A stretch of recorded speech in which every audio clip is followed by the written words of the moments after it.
নমস্কার বন্ধুরা, আমি কাঁকরোল দিয়ে আজকে একটা অসাধারণ স্বাদের রেসিপি বানিয়ে আপনাদের দেখাচ্ছি। আপনারা ভিডিওটা স্কিপ না করে পুরো ভিডিওটা দেখুন আর একবার বাড়িতে এইরকমভাবে বানিয়ে খাওয়ার জন্য অনুরোধ রইল। আপনারা দেখছেন সিস্টার চ্যানেল রেসিপি। আমার আজকের রেসিপি চিকেন কাঁকরোল। দেখে নেওয়া যাক আমার আজকের এই ভিডিওটি। চিকেন কাঁকরোল বানাবার জন্য এখানে আমি 1 কেজি কাঁকরোল নিয়েছি। কাঁকরোলগুলোকে ভালোভাবে ধুয়ে আমি ফ্রেশ করে নিয়েছি। এবারে কাঁকরোলগুলোকে আমি ঠিক এইভাবে কেটে নেব। একটা পাশ আমি একটু মোটা করেই কেটে নিচ্ছি, কিন্তু ওইটাও আমি ফেলবো না, রেখে দেব। এবার ভেতর থেকে সব দানাগুলো আমি বার করে নিচ্ছি। দেখুন, ঠিক এইরকমভাবে সম্পূর্ণ দানাগুলো বার করে নেবেন। তারপরে সাইডগুলোকে একটু পরিষ্কার করে নিচ্ছি। যেরকম কাটা কাটা জায়গা থাকে সেই কাটা কাটা জায়গাগুলো একটু প্লেন করে নিলাম। নিয়ে এইরকমভাবে আমি বাদবাকি কাঁকরোলগুলো সব কেটে নিচ্ছি। এটা কিন্তু সম্পূর্ণ একটা নতুন স্বাদের রেসিপি।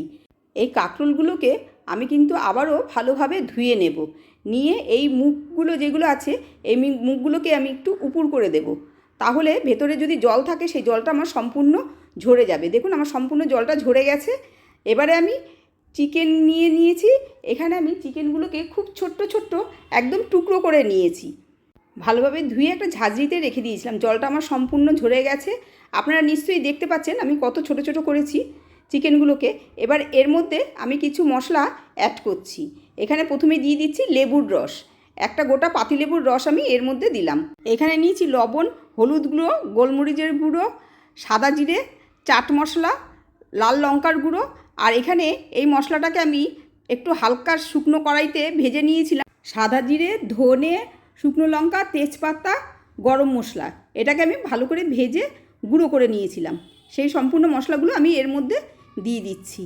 এর মধ্যে দিয়ে দিচ্ছি কুচিয়ে রাখা 1.5 চামচ রসুন, 1 চামচ আদা,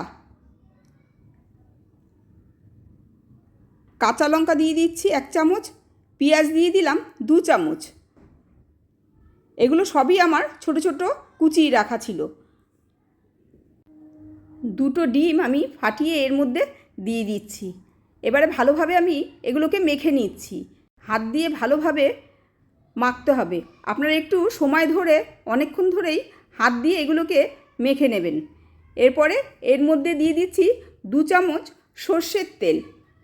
সর্ষের তেলটাও দিয়েও 2 মিনিট ধরে আমি এটাকে ভালোভাবে মেখে নেব। তারপরে একটা ঢাকনা দিয়ে ঢেকে আমি এটাকে 10 মিনিটের জন্য রেখে দিচ্ছি। 10 মিনিট পরে এই কাঁকরোলগুলোর ভেতরে আমি সম্পূর্ণ চিকেনগুলোকে এইভাবে ঢুকিয়ে দিচ্ছি।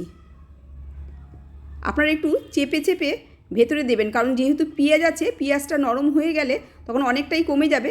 কাজেই চিকেনগুলোকে ভালোভাবে ভেতরে ঢুকিয়ে দেবেন। তারপরে যে মুখটা ছিল সেই মুখটার মধ্যে আমি একটুখানি আটা দিয়ে মুখটাকে ভালোভাবে লাগিয়ে দিচ্ছি। দেখুন, ঠিক এইরকমভাবে মুখের মধ্যে এরকমভাবে আটা দিয়ে চেপে নিয়ে তারপরে এর উপরে ঠিক এইভাবে ভালোভাবে আটকে দিয়ে আটাটা চারপাশ দিয়ে একটুখানি ভালোভাবে সেট করে দেবেন।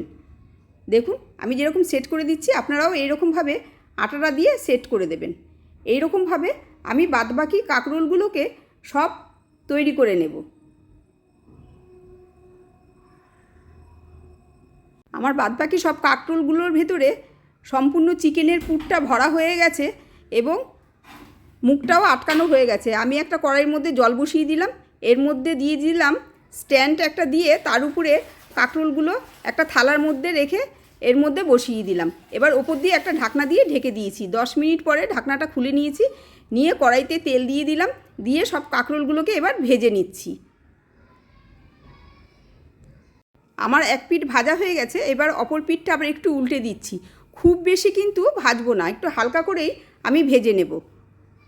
এবার আমার সম্পূর্ণ ভাজা হয়ে গেছে। আমি সব কাঁকরোলগুলোকে এবার তুলে নিচ্ছি। সেই তেলের মধ্যে দিয়ে দিচ্ছি ফোড়নে সাদা জিরে, তেজপাতা আর গুঁড়ো করে রাখা গরম মশলা। দিয়ে দিলাম পেঁয়াজ রসুন বাটা 3 চামচ। এবার একটু 2 মিনিট ভেজে নিয়েই এর মধ্যে দিয়ে দিচ্ছি আদা বাটা। আমি এখানে 1.5 চামচ আদা বাটা দিয়েছি। যতক্ষণ পর্যন্ত আদা দিয়ে কাঁচা গন্ধটা আমার বেরিয়ে না যাচ্ছে ততক্ষণ পর্যন্ত আমি এটা রান্না করে নেব। এখানে নিয়েছি হলুদ গুঁড়ো, লবণ, যে মশলাটা আমি গুঁড়ো করে রেখেছিলাম সেই মশলাটা, আমচুর পাউডার, কাশ্মীরি লঙ্কার গুঁড়ো, কিচেন কিং মশলা আর লঙ্কার গুঁড়ো 1 চামচ। সম্পূর্ণ মশলাগুলো আমি এর মধ্যে দিয়ে দিচ্ছি। আমচুর পাউডারটা সম্পূর্ণ অপশনাল, আপনারা ইচ্ছা করলে দেবেন, না হলে দেবেন না। এখানে সামান্য একটু জল দিয়ে মশলাটাকে আমি আবার 2-3 মিনিট ধরে কষিয়ে নিচ্ছি। 3 চামচ টক দই দিয়ে দিলাম। দিয়ে এবারে স্বাদটাকে ব্যালেন্স করার জন্য 1 চামচ চিনি আমি এর মধ্যে দিয়ে দিচ্ছি। এবার সামান্য একটু জলও আমি এর মধ্যে দিয়ে দিলাম। খুব বেশি গ্রেভির দরকার নেই, আপনারা যদি মনে করেন খুব গ্রেভি খাবেন তাহলে জলটা একটু বেশি দেবেন। আমি এখানে 1 গ্লাসের মতন জল দিয়েছি। এবার ঢাকা দিয়ে 4 মিনিট আমি এটাকে সেদ্ধ হতে দেব। 4 মিনিট পরে আমি এগুলোকে একটু উল্টে দিচ্ছি, দিয়ে আবারও ঢাকা দিয়ে 2 মিনিট পর্যন্ত আমি এটা হতে দেব। 2 মিনিট পরে আমি এটাকে নামিয়ে একটা পাত্রে ঢেলে নিলাম। এবারে এর উপর দিয়ে একটু ছড়িয়ে দিলাম কসুরি মেথি আর ধনে পাতা। এটা সম্পূর্ণই অপশনাল। আমি আপনাদের একটা কেটে দেখাচ্ছি, দেখুন কতটা নরম হয়েছে। ফ্রেন্ডস, ভেতরটা একবার দেখুন, জাস্ট অসাধারণ, পুরো চিকেনের পুর ভরা। এটা বাড়িতে বানিয়ে খাওয়ার জন্য একবার রিকোয়েস্ট রইল। ভিডিওটা যদি ভালো লাগে তাহলে লাইক, শেয়ার, কমেন্ট আর সাবস্ক্রাইব করার জন্য অনুরোধ রইল। আপনারা সবাই ভালো থাকবেন, সুস্থ থাকবেন। নেক্সট রেসিপি নিয়ে আবার আপনাদের কাছে ফিরে আসছি। আপনারা বাড়িতে খেয়ে কমেন্ট করে আমাকে অবশ্যই জানাবেন আপনারা কেমন খেয়েছেন। আপনারা সবাই ভালো থাকবেন, সুস্থ থাকবেন। পুরো ভিডিওটা দেখার জন্য আপনাদের অসংখ্য ধন্যবাদ।